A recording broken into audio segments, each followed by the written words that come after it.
BJP के ऊपर आरोप हैं और आम आदमी पार्टी को यहाँ पर भारतीय जनता पार्टी जो है डुबाना चाहती है या फिर उनके खिलाफ एक षड्यंत्र कर रही है। अगर षड्यंत्र कर रही है तो यहाँ पर आम आदमी पार्टी क्या आप कोई बड़ी कार्रवाई कर सकती है? इस बड़ी कार्रवाई में क्या अब खुद यहाँ पर अरविंद केजरीवाल एलजी या फिर सीबीआई या ईडी के पास जा सकते हैं बीजेपी की शिकायत करने? जी बिल्कुल, केजरीवाल के पास यह विकल्प जरूर है, लेकिन आपको समझना होगा जिस तरीके से लोकसभा चुनाव नज़दीक आ रहा है, ऐसे में मुझे नहीं लगता बीजेपी जो है वो कोई भी कसर छोड़ेगी। हालांकि अभी खबरें आ रही हैं कि केजरीवाल के कुछ विधायक हैं वो कहीं ना कहीं आम आदमी पार्टी दावा कर रही है कि बीजेपी खरीदने का प्रयास कर रही है, लेकिन आपको यह भी समझना होगा कि अभी बीजेपी जो है पूरी तरीके से बिहार की राजनीति पर फोकस बनाई हुई है। लेकिन जो है आम आदमी पार्टी के अगर कुछ विधायक खरीद भी लेती तो मुझे नहीं लगता लोकसभा चुनाव में उनको कुछ ज़्यादा जो है फायदा मिलेगा, क्योंकि आपको समझना होगा कि अभी जो रणनीति है वो लोकसभा चुनाव को देखते हुए किया जा रहा है। और जो जिस तरीके से आम आदमी पार्टी द्वारा ये दावे किए जा रहे हैं, तो मैं साफ तौर पर कहना चाहता हूं कि अरविंद केजरीवाल शुरू से ही जो है वो चर्चा में बने रहना चाहते हैं, वो लोगों की सिंपैथी लेना चाहते हैं। एक तरफ जो है उन्होंने लगातार हवन कुंड कराया जिससे वो राम मंदिर का जो मुद्दा है बीजेपी का उसको चुनौती दे सके, कहीं ना कहीं हिंदू वोट बैंक को साध सके। और ऐसे में देखा जैसे कि अरविंद केजरीवाल की चर्चा जो है मीडिया में कम होने लगी है, तो ऐसे में अरविंद केजरीवाल लगातार बीजेपी पर निशाना साधते हैं, उन पर जो कहीं ना कहीं इल्जाम लगाते हैं। इसमें कोई शक नहीं कि बीजेपी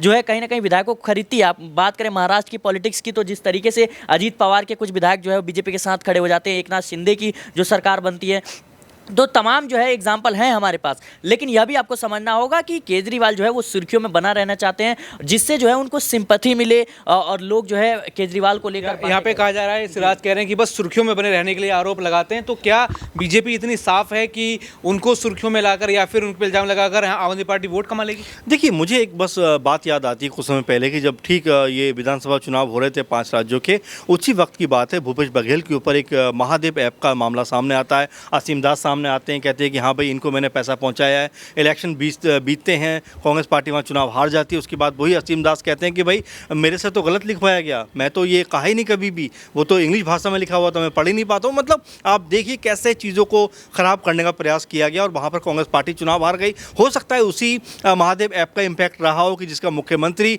500-600 करोड़ रुपये रिश्वत खाता है, उस राज्य के लोगों का भला कैसे हो सकता है। तो मुझे जहाँ तक ये लग रहा है कि जो बहुत सारे दल ये आरोप लगाते रहे हैं कि बीजेपी दबाव का बनाने का प्रयास कर रही है। और देखिए, क्या सिर्फ विपक्षी दलों में ही सारे गुनाहगार बैठे हुए हैं, सारे कसूरवार बैठे हुए हैं, सारे भ्रष्टाचारी बैठे हुए हैं, सारे करप्शन करने वाले लोग बैठे हुए हैं? क्या अभी अरविंद केजरीवाल जाएंगे बीजेपी के खिलाफ, कहीं शिकायत करेंगे? देखिए, करनी चाहिए, मैं तो कहता हूँ कर भी रहे, ऐसी बात नहीं है। लेकिन हाँ, वो ये ज़रूर कह रहे हैं कि जिस तरह से बीजेपी मनमाने ढंग से काम कर रही है, लगातार उनके ऊपर दबाव बना रही है, तो ये अच्छी चीज़ नहीं है। और लगातार इसी बात को लेकर अरविंद केजरीवाल ने कई बार इस बात को लेकर कहा भी है। लेकिन हाँ, ये अभी तक साबित नहीं हो पाया। उनकी बात भी कहें तो कि जो शराब नीति उन्होंने बनाई है, तमाम जो नीति बनाई जिसके तहत उनके नेता जेल के अंदर है, अगर उनके पास उनके कह सकते हैं कि ईडी को सबूत नहीं मिल रहे हैं, तो क्या उनके पास ऐसी चीज़ें हैं कि वो अपने नेताओं को एकदम जेल से बाहर निकाल पाएँ? तो कुल मिलाकर कहीं ना कहीं तो कोई बात है जिसकी वजह से अरविंद केजरीवाल भी दबाव में है। तो फिलहाल अभी पूरे मसले को हम ये नहीं कह सकते कि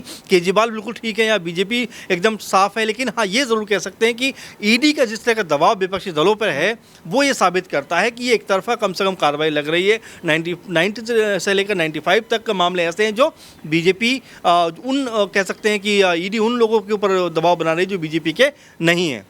तो लगातार यहाँ पर कहा जा रहा है कि जो बीजेपी के नहीं हुए उनके ऊपर बीजेपी इसी तरीके से षड्यंत्र करती है। यहाँ पर हर संभव कोशिश भारतीय जनता पार्टी आम आदमी पार्टी को गिराने की कर रही है। कभी ईडी की कार्रवाई, कभी यहाँ पर जल घोटाला, कभी यहाँ पर मोहल्ला क्लिनिक घोटाला उजागर करना। और ऐसे में आम आदमी पार्टी लगातार बस ये कह रही है कि हमें लोकसभा चुनाव में प्रचार करने से रोका जा रहा है। तो देखना होगा क्या ये सिर्फ बीजेपी पर आरोप हैं या फिर कुछ ये 25 करोड़ देने की बात कही भी गई है कि नहीं। बाकी और भी ऐसी खबरें जानने के लिए देखते रहिए SPN9 न्यूज़। धन्यवाद।